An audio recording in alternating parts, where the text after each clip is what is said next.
আসসালামু আলাইকুম রহমতুল্লাহ বরকাত। Good evening. আমি ইতিহাস মাল বলছি। এর আগের ভিডিওতে বললাম যে সরকারি চাকরিজীবীর বেতন কিরকম হারে বানানো উচিত। এইটা আমার হেডেক না। আমি ব্যবহার পরে অভিজ্ঞতা আপনার সঙ্গে এটা শেয়ার করতে চাই। ট্যাক্স ডিবির একটা রেশিওটা বলে কথা হলো সারা বিশ্বে সবচেয়ে কম বাংলাদেশে। মানে এর ভিতরে কোনো অন্য কোনো কারণ না, অন্য কারণ হলো দেশ এবং জাতি এবং প্রজন্মকে ধ্বংস করার জন্য সিস্টেম। কারণ ট্যাক্স জিডিপি হার বেশি না বাড়তে পারলে আমরা সর্বদিক দিয়ে অর্থনৈতিক ভীষণভাবে মার খেতে হবে। লোন টোন এটা করতে হচ্ছে একই কারণে। অথচ যদি আরামসে এই জিনিসটা আপনার করা যেতে পারে। ট্যাক্স জিডিপির হার এখন মাত্র 7% আছে। এটা যদি আপনি 10-12% নিয়ে যেতে পারেন, তাহলে এই যে চাকরিজীবীদের বেতন বৃদ্ধি সেটা এবং বিএনপির যে ফ্যামিলি কার্ড দুটাই কিন্তু ম্যানেজ করা যায়। কারণ আমাদের যে এখন আছে সেটা 4 লাখ বা সামথিং, এবং জাস্ট একটু বাড়তে পারলে 10-এর উপরে গেলে আপনার 5 লাখের উপরে চলে যায়। সেখানে দেখে দিলি। তবে সরকারি চাকরিদের বেতন এত হারে বাড়ানো কোনো অবস্থায় ঠিক না, কোনো অবস্থাতে নয়। আপনি কৃষকের দিকে তাকাতে হবে।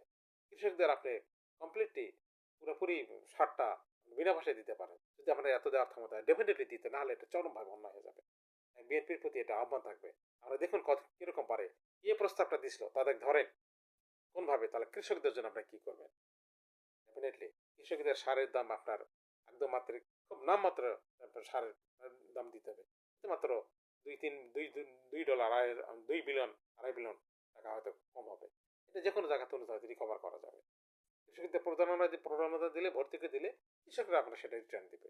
আচ্ছা, এটা এই কথা বলছি যে রাখলো। আর ভোটের ব্যাপারে দেখুন যে বিএনপি এর আগে 2বার ইয়ে করছে। আমি আমার ভোটের জায়গায় বলছি আমরা পাবলিক যে রেজাল্টটা কিন্তু সেটা ঠিকই দেয় আর কি। আওয়ামী লীগ কিন্তু করলো 3 বছরে, কিন্তু তাদের কিন্তু পরিবর্তন আসলো। কারণ এটা স্বভাব। দোজখের লোকেরা দোজখে থাকার পরে লোকেরা তারা তো ভীষণ কান্নাকাটি করবে এবং তারা আত্মচিৎকার করবে, কিন্তু তারা বারবার বলবে পৃথিবী ফিরে আসার জন্য। কিন্তু আল্লাহ পাক এটা কোনোদিন করবে না। তার কারণ তারা সেই একই অবস্থাটাই করবে। এটা বৈশিষ্ট্য তার মানুষের, সেইভাবে চরিত্রতে বানানো হয়েছে। ঠিক দেখুন বিএনপি আওয়ামী লীগ তারা দেশ শাসন করলো, কিন্তু কিন্তু স্বভাবে সামান্যতম কোনো পরিবর্তন নিয়ে আসলো না। এটা এখন দেখা যাক এবার কি হয়, সেটা দেখার বিষয়।